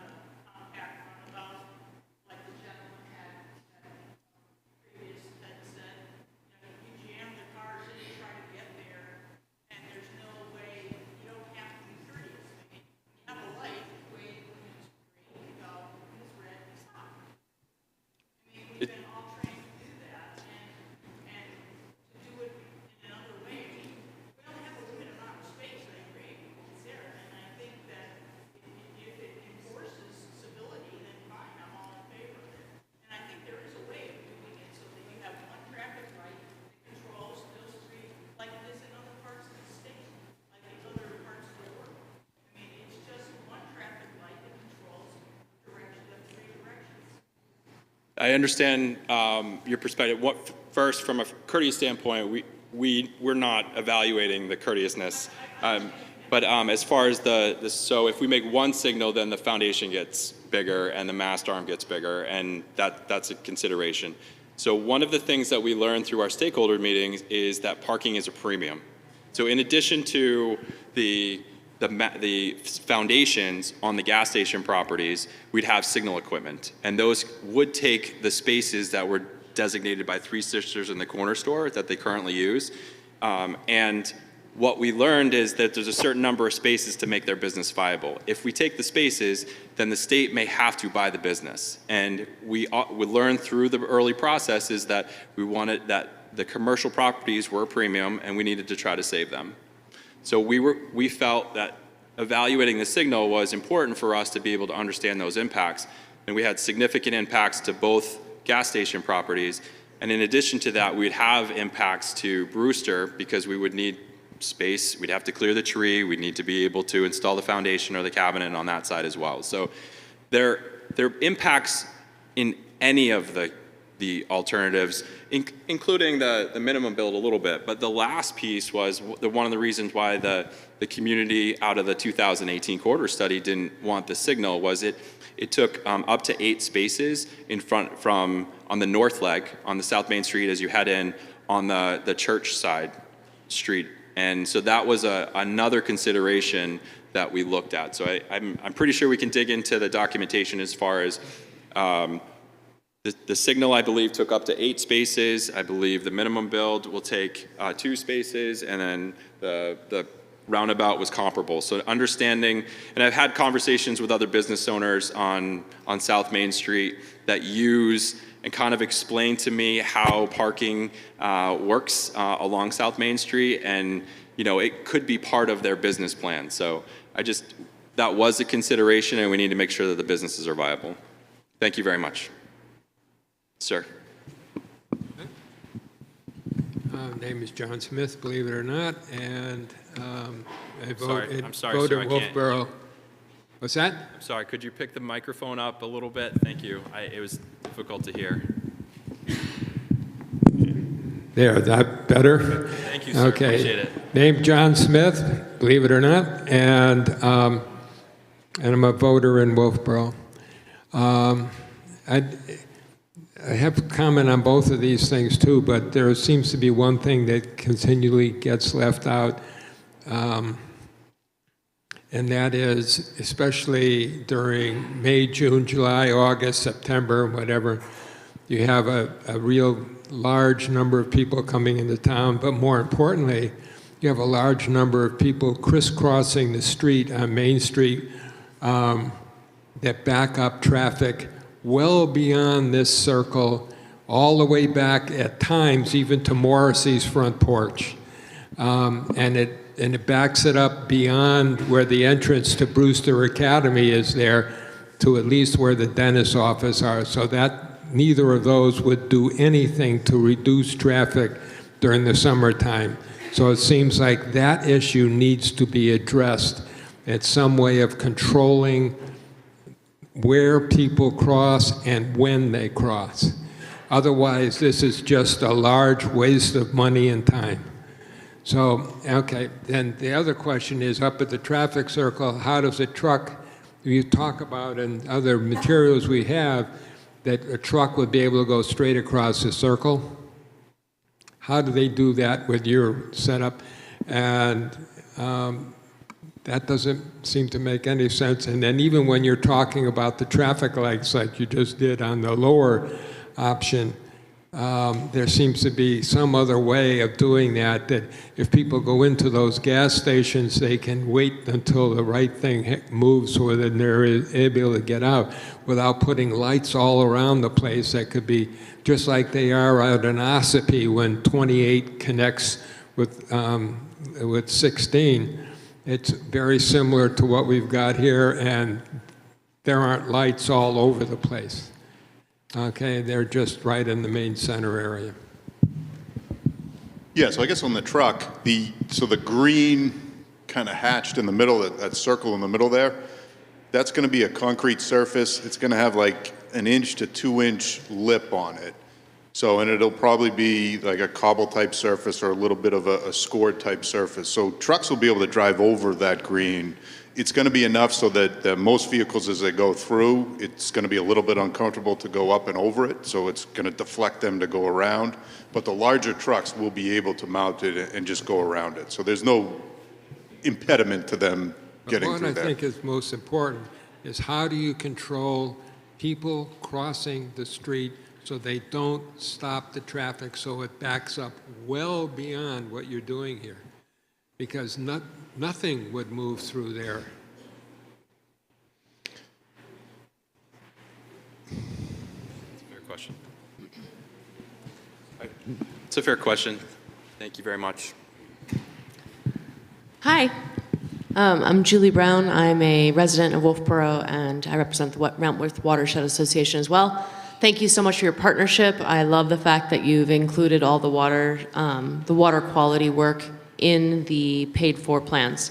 My question is, I've got one small question about the roundabout plan. In the areas coming into the town, are those elevated areas, those blue sections, are those elevated like sidewalks areas? The curbs coming into Yeah, the so like roundabout? the triangle, the light blues? Yes. Yeah, so those will be a full height curb, so you can't drive over them. And are you it- anticipating landscaping in there, or is it just a curb where people can walk halfway over, stand there, and continue walking through? Probably the side closer to the roundabout could be landscaped. I think the smaller ones on the far side of the crosswalks are probably too small to really maintain much of anything. I think that would be a discussion between the town and DOT in terms, if there was going to be landscape, the town would have to agree to maintain and that kind of stuff. But yeah, those, from a traffic standpoint, in some ways, it's actually not a bad thing to have a little bit of low landscaping there just to break up the view shed a little bit, so. Right, okay. And then with the cost of the two different projects, it seems like the minimum build is going to free up money in the projects. You're over budget as it is. So is that a preferable option from the town's perspective in terms of getting more done? So addressing water quality, et cetera.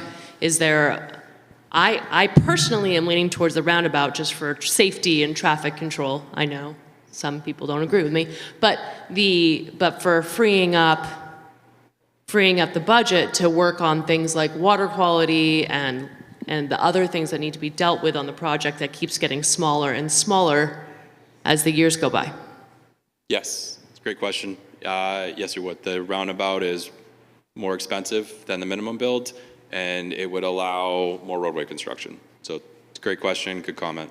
Okay, and then the final thing I wanted to ask is what number storm are you looking at when you're doing your BMP design? Are you looking at a 50-year storm, 100-year storm, or 500-year storm in your planning? I can answer, Dave.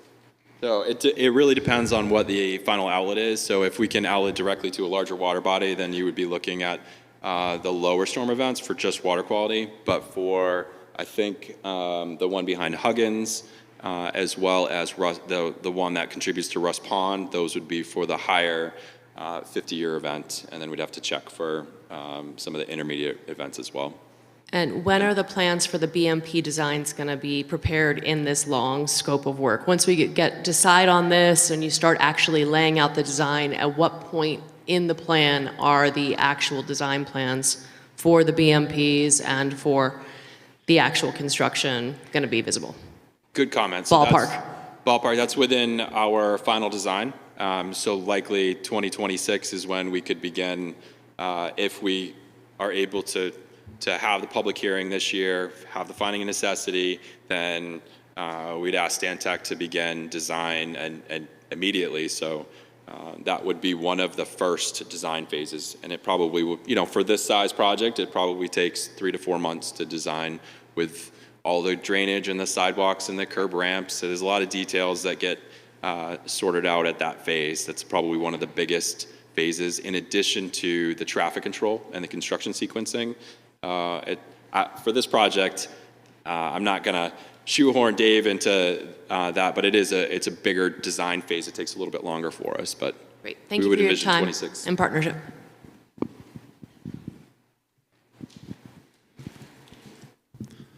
Good evening, John Thurston, native Wolfboro resident, and you're probably your next selectman to replace Brad Harriman. And tonight, I think it's a good time to commend Brad Harriman for his years of service as a selectman to our town. We'll everybody give him a round of applause for Brad.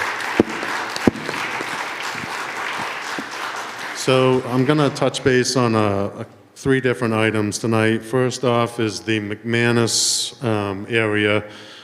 Obviously, the McManus area is a particularly difficult area because of the school. The school has a math problem, and it has really nothing to do with the traffic coming down South Main Street. When people want to go into the school, they go into the school, they drop their kids off, and then they come back around. There's not really enough room for all the vehicles to go into the school and diffuse all those vehicles, which would allow traffic to continually to pass on the right-hand side. So really, if you put a roundabout there, you're not really going to get much benefit. And if you do a slip lane to the right-hand side, the slip lane's only going to allow a certain amount of cars to start to go past, because, you know, whether or not the kids are being dropped off and out of their vehicles, the other vehicle turns and then comes right back out onto Main Street. So it's a continual clog system. Really what should happen is the school should build all the way out around the high school to allow the traffic to diffuse, and then that would allow traffic to diffuse up South Main Street. And so my next area is the roundabout itself.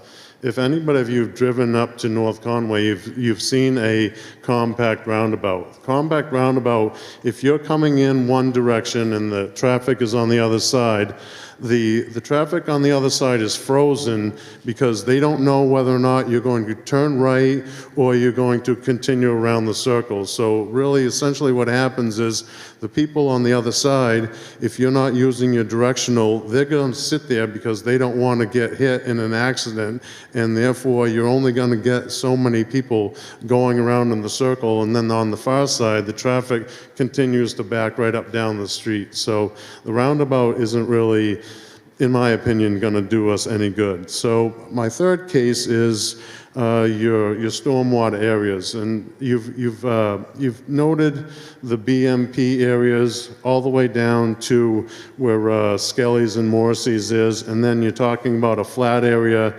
from Morrissey's down into the Smith River Bridge. Earlier, I talked to Mr. Ayotte about potentially building a trench galley system, which is as a design where you can diffuse water in the sidewalk areas, in the flat areas, to help it diffuse to go into the ground so it doesn't dump into the lake because you're just carrying it through the culvert. So as the next selectman, I'd like to be able to work with Mr. Ayotte on that process. Thank you very much. Thank you, sir. I'll add, so during the Project Advisory Committee meetings, we met with Governor Wentworth, so I would agree that it is a circulation issue. So we are proposing improvements to both driveways, and Dave spoke to realigning the central drive. There's 3 driveways. The McManus, there's a driveway right now that's off of the teacher parking lot, and there's one on the exit. And it's a little circuitous the way that the buses are queuing. So one of the improvements is to make the northerly drive wider and allow all bus movements out of that and improve that operations at the school hours currently. So that was something that we talked to the transportation department at the school district to kind of understand how they were using it. Currently, they're using a resource officer and moving from entrance to entrance, or at least at the time when we were designing this, that's what they were doing. So we were thinking that the current design, which they supported again at the time that we met with them, would help consolidate some of those movements and sort of improve. So 100% agree that there is a circulation issue there, and we were looking to make some improvements. And because of the project, and it does require utility pole relocations. That utility pole on the northern drive is one of the issues for the buses. So we're able, if we can move that, we can solve their issue. I know it's an issue for Wolfboro Electric, but so So that was one of the other things. So, and as far as the stormwater, Ms. Brown spoke to the stormwater design. We typically, just for everybody's knowledge, we typically don't have those different type of BMPs that District 3 would maintain, but it's certainly a conversation that we can have with the town as we're designing in that phase, in that final design phase, where we can have the conversation. It might minimize the BMP size that we're showing currently, but again, what we think right now, this would encompass all of the pavement area that's required by DES regulations. It gives us kind of a maximum footprint that we think we can live within as we move forward into the next phase, and leaves us in a better spot in final design, that we don't have to extend the design process because we needed to go back and do all the environmental reviews. So those are great comments. Thank you. Linda Murray, I'm the select woman in town, and I want to thank you for coming tonight and helping us get the information out to our voters and getting the correct information. It has been hard at times. We've seen many different plans, and you think you saw something on one plan and not on another, and so thank you for that. I would like people to know the reason why the traffic light and the enhanced striping was not supported by the Board of Selectmen. It was the loss of 11 parking spaces was what we counted with that. And it would affect the businesses that are in the area, the Pickering House, the Pavilion, and there's a real estate. They park their car there. The second thing is, during the summer months, one of the things we ask the downtown businesses is to move their cars out of the downtown, and they use this area.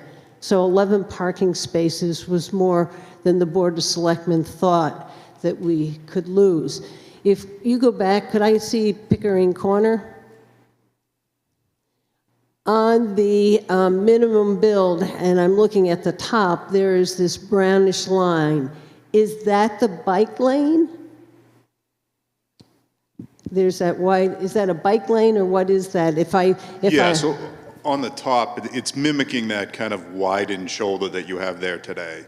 So for the rest of the project, it'll be the 5-foot bike lane, but in this, it's putting that curb line back as it is today. So you're not bringing a bike lane through either one of these two intersections? So, well, it'll be wider. So you'll be able to use your bike through there. You can see the bike lane extending, I think, on the, going down into town here on the bottom part of Pickering. Mm-hmm. But then on the top side, I mean, basically for the bike lane, we're going from a 2-foot shoulder for most of the quarter now to a 5-foot shoulder. In this case here, you're already at 8 or 9 feet, I think, of shoulder through there. I mean, I think the challenge on that leaving town side is the fact that it also gets used as a bypass. You know, so if you've got bikes going through there, you've got people kind of bypassing those left turners, but it's not going to be a defined bike lane going that way. That was the one. And also, when I drive into town and I'm coming from Pleasant Valley, you kind of have to move to your right in order to stay in the right lane. It's not squared up evenly. I'm assuming you're going to square it up? Yeah, I think these ones connect across, yeah. Okay, thank you. I know what you're saying. Okay. Thank you.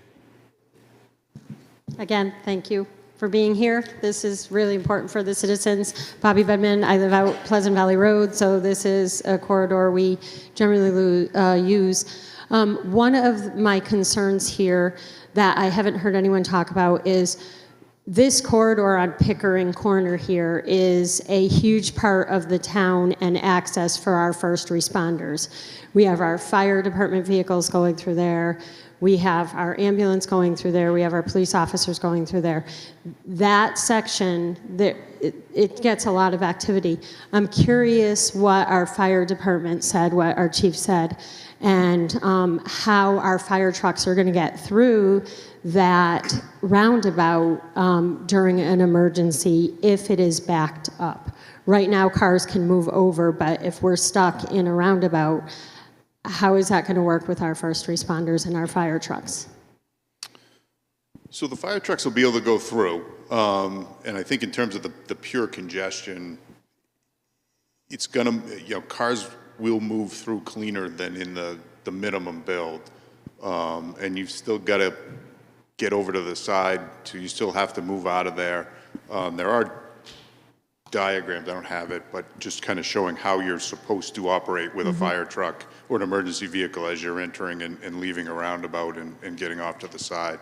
So just in terms of the sheer volume of vehicles kind of plugging that up at the peak times, it's not going to be a whole lot different.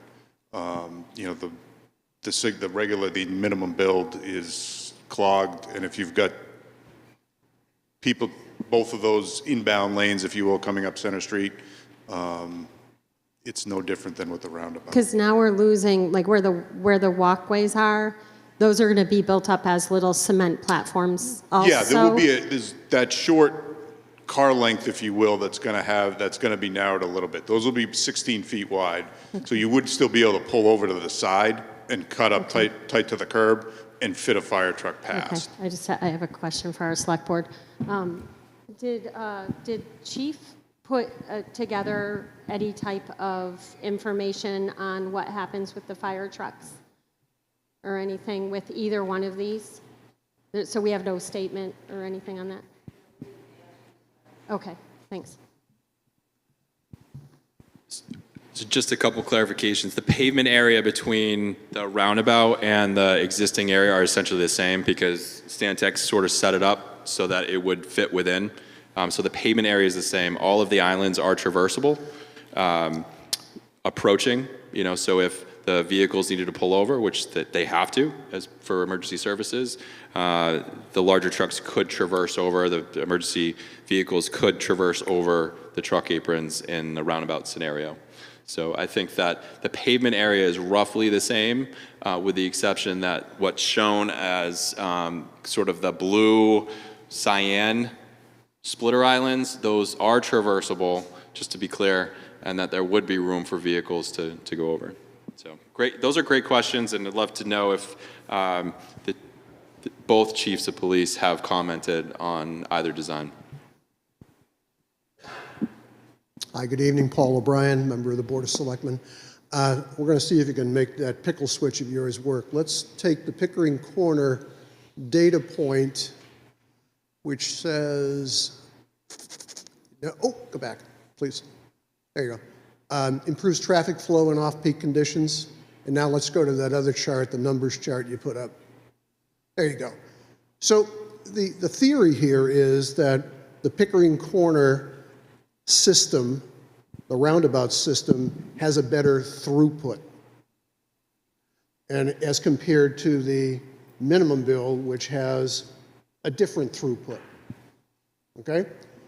Is that answer to that, does that withstand the test of time as traffic volume increases coming into this town, assuming it's going to happen? I don't know anybody in the room who would say it won't happen. But assuming traffic volumes over the years increases, does the marginal benefit of having a roundabout become diminished?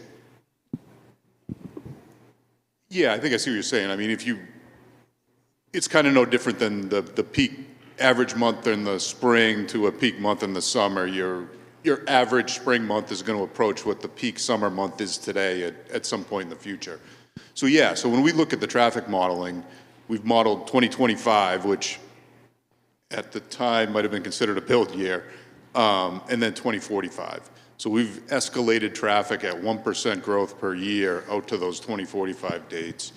And, you know, it's the same thing as, you know, the roundabout progresses slightly ahead of the minimum build in terms of, you know, up to a point, and then both of them just hit capacity. And at that point. So not to, you know, stack the answer here, but it works as designed whenever we put the shovel in the ground, which might be whenever. But over a period of time, if traffic volumes grow at a 1% rate, the marginal benefit of A versus B kind of gets close to each other and almost becomes imperceptible. Is that kind of a fair way to? Yeah, I think it's fair. Okay. I mean, I don't think we ever hit full capacity in the average months. I understand. With that escalation. So you never quite get to, say, the average spring month in 2045 is not growing to 10,000 vehicles a day like the summer month is Right. today.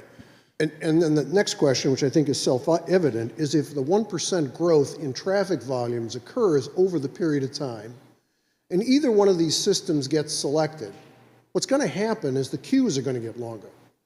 So instead of queuing up to the hospital, we may be queuing up to some other place at Morrissey's. Or instead of queuing up to the Dunks, we may be queuing up to the Wright Museum. So it's inelastic. It feels to me, unless I'm incorrect, it's inelastic to what selection is made. If traffic volumes go up, both of those systems over time appear to look like each other, and the only thing that's going to happen is the queues are going to go up, are going to extend. Is that a fair way to kind of rationalize that? Yeah, I just want to make sure that we're all clear that this has never been a traffic capacity project. Got it. We have, we've got improved efficiencies through the roundabout over the minimum build, but you're 100% correct that eventually that we're going to exhaust that capacity. You might get a few more years out of the roundabout versus the minimum build, but eventually, as traffic engineers, it will go to failure, which means, yes, you're going to have more delays through it during your peak months. Now, we have never professed that the intersection options are going to solve your peak congestion.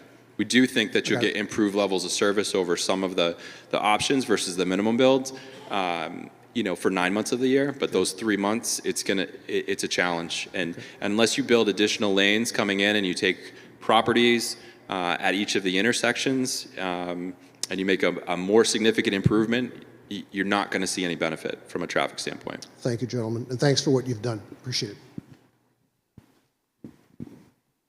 Hi, I'm Bruce Crossley. I'm here in Wolfboro. The question I have for Dave is, as we are tearing up the road and building out things, are we dropping the utilities, electrical, fiber, all of that into the ground, or is it going to stay above ground? The aerial utilities would stay above ground unless the utility companies made the decision to put them underground. Okay. Why? And the reason I ask is because I've come from different states, and most utilities are in the ground. And the reason is I ask is because the amount of outages that the town incurs or areas incur are because trees take those power lines out. So if you can minimize the footprint of those aerial utilities and put them in the ground, then why wouldn't we do that while we're tearing up the road now? It's a great question. So we cannot use federal dollars for private entities. So that's number one. Also, most of the utilities, there may be some utilities within the 28 corridor that have easements, but generally they're there by sufferance, which means that they have a permit or an option to be there, but they don't have individual rights. So if we're asking them to move, that they'd be required to move. It could be their choice to go underground, and we would certainly support the excavation, some of the trench, but the conduit, the connection to private properties, all of that would be on the specific utility. And generally for most utilities, that's beyond. And I think the town has had several conversations about bearing utilities and understands. I think the town is aware of the cost associated with that, but it's not something that the project can support because we wouldn't do any roadway improvements within our budget if that was something. But first, federal dollars can't be used for the private entities. Yes, Linda Murray again. The town is responsible through its electric company to move all the poles and electric lines. We got a quote from burying the electric lines from Pickering Corner down to the Smith River Bridge, $17 million. And when we saw that number, we decided that we can deal with them up above. I'm going to ask what might be a dumb question. when we're looking at Article 33, you have two choices, basically, the circle and keeping things the way they are, sort of modified a little. Is there a third choice that says no to both? Or it is with the Department of Transportation basically saying we're going to do one or the other? Yeah, you want me to take that? So we're asking the town's preference. If you don't want to do anything, we can certainly take the 11.5 million and work and put it back into the plan. So that is always an option if that's what the town wishes. My understanding is that the majority of the project, between the intersections, is supported by the community to improve drainage, improve the sidewalks, improve the roadway condition so it doesn't degrade our vehicles. So I'm pretty sure you could put no to both, and this is still specific to the intersections. Honestly, I'd have to ask the select board on how that would work, but we would take no for both, and if it was no for both, then we would eliminate the intersections and just put the project towards the sidewalks, drainage, water quality basins, and that type of stuff, if I understand your question properly. Right. And as you mentioned on here, that the Department of Transportation is aware that during these busier traffic hours, neither one of them is going to solve the issue. Like I said before, the issue is crossing the street downtown, because somebody walks across and there's a person over on the other side and they wait, and as a person gets there, then this one comes across, and then somebody comes here and there goes two more across, and then there's 4 crossings or more like that in town, plus people crossing anywhere where they want to, so that the traffic stops and it doesn't go anywhere for minutes, and that's why the backup. So if nothing is done downtown, then this is not just not going to solve the problem. This isn't the problem. The problem is, how do you solve the crossing issue downtown? And if I understand your question correctly, you're concerned about the pedestrian crossings north of Pickering Corner on 109 as you're going in closer to the Smith River Bridge. No, not, yeah, north of it. North, as you're going yeah. right through the center of town, the 4 or 5 crossings through town.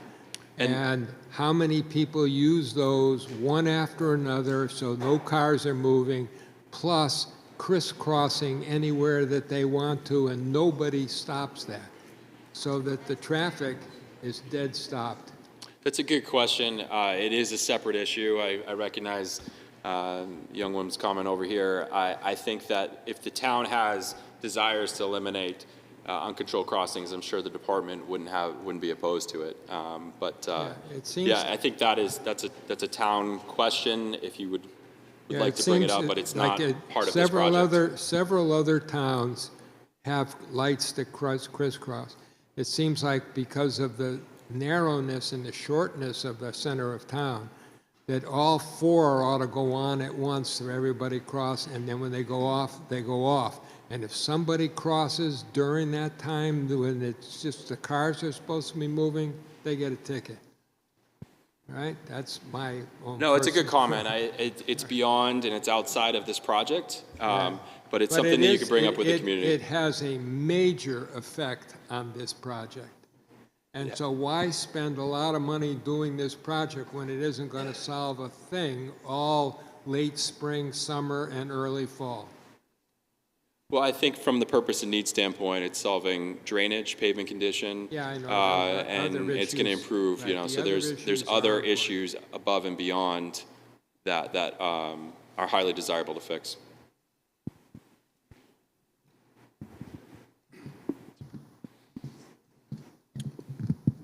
Steve Randall, Director of Public Works. I'd like to just kind of touch on something that Jason said a minute ago, and this is for the people here and anybody that's watching on TV. There's a lot of discussion about the intersections, and I know those are hot button topics, but I really encourage people to not lose focus on the middle and the benefit that this project is going to have for the town in the sidewalks, the drainage, and the overall working effect of what that piece is going to happen to us. And what that will do is if we don't do anything and they pull and they go, we are now going to have to take care of all those sidewalks. We are going to have to rebuild them. Our water quality is not going to improve. It will continue to deteriorate. So this middle section is extremely important. Whether you vote yes for a roundabout, no for a roundabout, leave it alone, don't touch it. But please don't lose focus of the middle part of this project. Yes, traffic will be what it is. It's not going to do anything for downtown. I think they've explained that quite well over these many meetings, but I'm just going to ask you, please focus on the middle and what that will do for the town long term, because they're going to come in, they're going to spend the money, they're going to do the work. We don't have to. So let them do, at least let them do that. So please take that into consideration. Thank you. Yeah, good idea. Carol McMahon, I live in Wolfboro.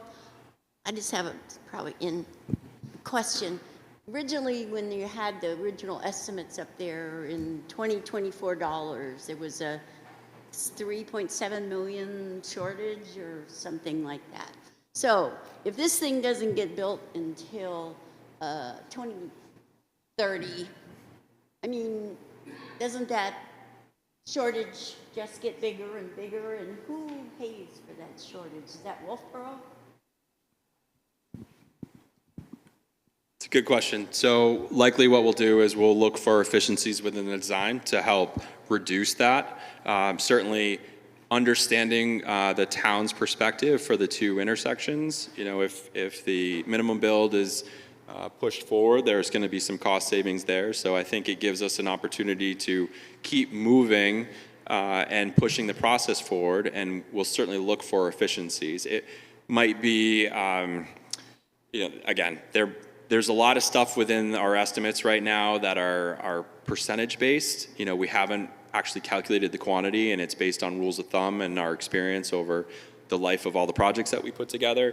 So we'll be looking to refine that, and so most of, and then the second piece of that is really because it's in a future year, we do account for inflation. So we try to keep everything in today's dollars because that's the easiest to understand, but the 10-year plan does account for inflation.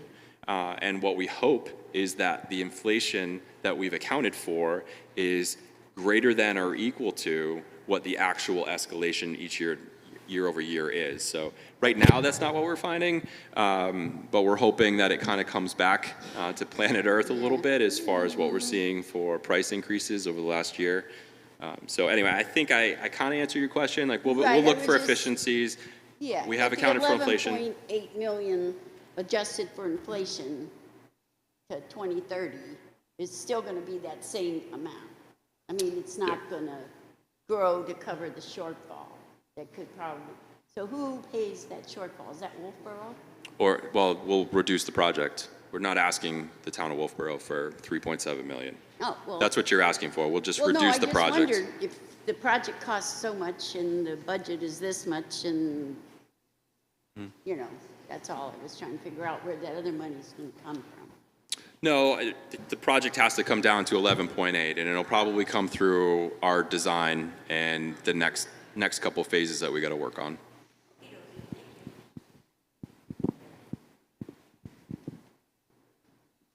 All right. Any last questions? Just some clarification here. Just listening to what Steve said, he's absolutely right. We don't want to lose sight of that. But in reading what the selectmen brought in tonight, which was, by the way, very well done, nice and neat and clean, and we understand it in terms of what the warrant articles are going to be. But it says, regardless of whether this intersection is constructed in its current configuration, the minimum build with better marking of lanes, or constructed as a compact roundabout, the roadway from Pleasant Valley Road to Pickering Corner will be constructed according to the DOT transportation plans with sidewalks and bike lanes. So my understanding is that there is no voting no on that. We're not voting on that at all. Is that correct? That's correct. Okay, so that's not an option, and so this is going to happen regardless. We got a letter of support from the Board of Selectmen on November 25th that supported the sidewalks, the drainage. So yes, you're Okay, correct. I that just we're think moving that's forward. important for people going in to vote on it to know that's not an option at this point. And I just would want to speak that it's really important that this work be done. We've waited a long time, and that road is just going to continue falling apart, and we'll be in. We know how awful a bad road is right now because we took and have done so much work out here. If we don't take care and do South Main Street, it will come back and be like what we're living with right now from Pickering Corner downtown, where it was all torn up last year. That's the condition that South Main Street has been in sometimes. So even though they're doing a better job, like you and I said, but it needs to be done. So thank you again so much for coming. Great, thank you very much. Well, it is 8 o'clock. I'm sure people are getting tired, although this is earlier than your deliberative session. So appreciate everybody's feedback and input, and I think it's been a really good meeting. So thank you. Have a great night.